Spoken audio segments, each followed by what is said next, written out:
या प्रयोगाची माहिती प्रत्यक्ष प्रयोग करूनच तुम्हाला समजावून सांगणार आहे। जलचक्राच्या प्रक्रिया कोणकोणत्या आहेत आणि पहिली प्रक्रिया कोणती आहे? बाष्पीकरण। दुसरी प्रक्रिया संघनन। तिसरी प्रक्रिया पंजनन। आणि चौथी प्रक्रिया प्राजनन। तर सर्वात पहिली प्रक्रिया आहे बाष्पीकरण, बाष्पीभवन। ती कशी होते पहा।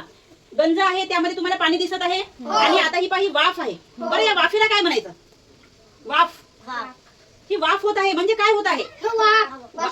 बाष्पीकरण। म्हणजे या पाण्यात उष्णतेमुळे पाण्याची वाफ होते, त्याला म्हणतात बाष्पीकरण। काय म्हणतात? बाष्पीकरण। तर ही पहिली प्रक्रिया तुम्हाला समजली की सूर्याच्या उष्णतेमुळे समुद्रातील पाण्याची वाफ होते।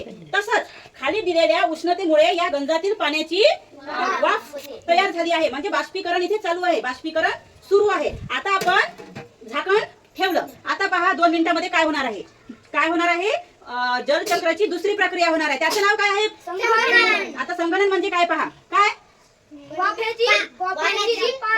वाफेचं पाणी म्हणजे द्रव अवस्थेचं नाही, वायू रूपाचं द्रव अवस्थेमध्ये रूपांतर होणे। आता पहा, हा हे हे दिसत आहे पाणी द्रव, म्हणजे या वाफेचं इथे द्रव झालेलं आहे, म्हणजे हे झालं संघनन। तर अशा प्रकारे आपण बाष्पीकरण आणि संघनन या 2 प्रक्रिया शिकलो आहोत। समजलं? चला चला।